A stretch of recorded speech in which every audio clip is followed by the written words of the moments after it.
और आज का पहला निर्णय भी जो सीसीए से संबंधित है वो गन्ना सीज़न, जो आगामी गन्ना सीज़न है उसके लिए जो मूल्य तय करने का निर्णय किया गया है। 1 अक्टूबर 2024 से लेकर 30 सितंबर 2025 की अवधि में चीनी मिलों द्वारा किसानों को गन्ने का उचित और लाभकारी मूल्य यानी कि एफआरपी निर्धारित किया गया है। जैसा आप जानते हैं, सीएसीपी, कृषि लागत और मूल्य आयोग, ये इनके द्वारा गन्ने की उत्पादन लागत, अन्य बाय प्रोडक्ट्स जैसे कि गुड़, गन्ने की खोई इत्यादि की बिक्री से प्राप्त होने वाली राशि और उसमें प्रॉफिट जोड़ के कितना उसका दाम तय होना चाहिए वो तय करती है। इन सब फैक्टर्स को ध्यान में रखते हैं और वर्ष 2024-25 के लिए 340 रुपये प्रति क्विंटल मूल्य निर्धारित किए जाने का निर्णय किया गया है। पिछले वर्ष यानी कि 2023-24 में एफआरपी जो था, जो इसकी उचित मूल्य था, वो पिछले साल 315 रुपये था, जो बढ़कर इस साल 340 रुपये प्रति क्विंटल कर दिया गया है। ये 340 रुपये प्रति क्विंटल का मूल्य चीनी की लगभग 10.25% रिकवरी के रेट के लिए मिलेगा और प्रति 0.1% एक्स्ट्रा रिकवरी पर 3 रुपये 32 पैसे प्रति क्विंटल का अतिरिक्त प्रीमियम मिलेगा।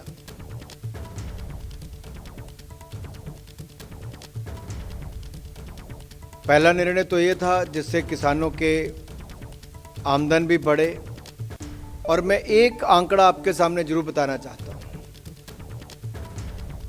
2014 से पहले हम सब जानते हैं किसानों को खाद के लिए भी सड़कों पर उतरना पड़ता था, नहीं मिलती थी। उस समय गन्ने की सही कीमत और पैसा भी उनको नहीं मिलता था, साल साल 2-2 साल इंतज़ार करना पड़ता था। अगर मैं केवल पिछले 4-5 सालों का भी उदाहरण दूं तो सन 2019-20 ये जो वित्तीय वर्ष है इसमें 75,854 करोड़ रुपया किसानों को मिला, गन्ना किसानों को, और 2020-21 में 93,011 करोड़ रुपया मिला। 2021-22 में 1,18,618 रुपये मिले और 2022-23 में 1,14,005 रुपये मिले और ये लगभग 99.9% पैसा इनके खाते में सीधा चीनी मिलों द्वारा दिया गया और इस साल भी अब तक 81% से ज़्यादा पैसा अब तक मिल चुका है। तो कैसे मोदी सरकार की गारंटी, मोदी की गारंटी जो है किसानों की आमदन को दोगुना करने के लिए लगातार, इसके लिए हम प्रतिबद्ध भी हैं और सारे कदम उस दिशा में उठाए गए हैं। दूसरा निर्णय, क्योंकि किसान के पास पशुपालन का भी काम होता है, तो नेशनल लाइवस्टॉक मिशन के अंतर्गत एक सब स्कीम, ये हमारे पशुपालन और डेयरी विभाग के मंत्रालय से जुड़ा हुआ है। इसमें एक बड़ा परिवर्तन लाने के लिए, क्योंकि जो हमारे पैक एनिमल्स होते हैं यानी कि भारवाही पशु जैसे कि घोड़े, ऊंट, गधा, खच्चर आदि की संख्या देश भर में घट रही है और देसी नस्ल की कुछ प्रजातियां लुप्त होने के कगार पर हैं।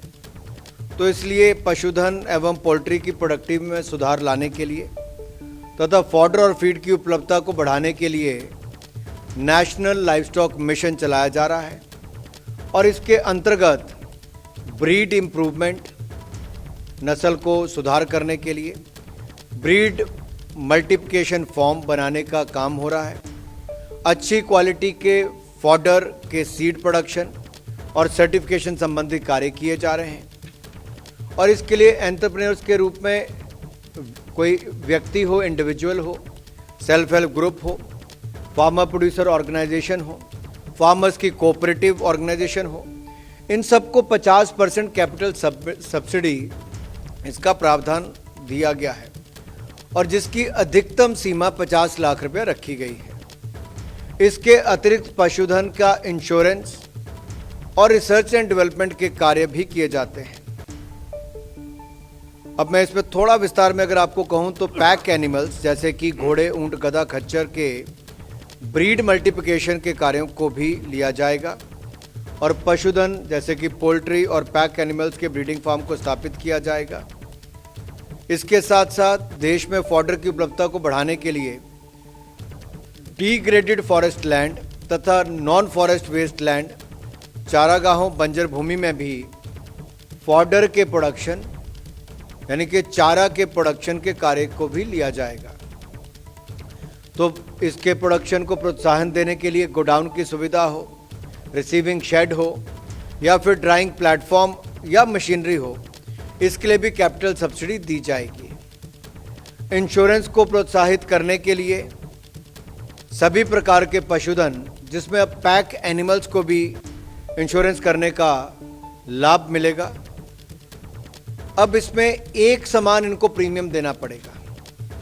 पहले लगभग 20% से लेकर 50% तक प्रीमियम देना पड़ता था, अब 15% ही प्रीमियम देना पड़ेगा। और इंश्योरेंस की सुविधा सुअर और खरगोश, पिग और रैबिट को छोड़कर 5 कैटल यूनिट की बजाय अब 10 कैटल यूनिट के लिए उपलब्ध होगी। और जैसा मैंने कहा, रिसर्च एंड डेवलपमेंट के लिए, प्रोजेक्ट के लिए भी चैलेंज मेथड के आधार पर प्राइवेट इंस्टीट्यूशन को 50% तक सब्सिडी, अधिकतम 5 करोड़ रुपए तक की सहायता इसमें भी मिलेगी।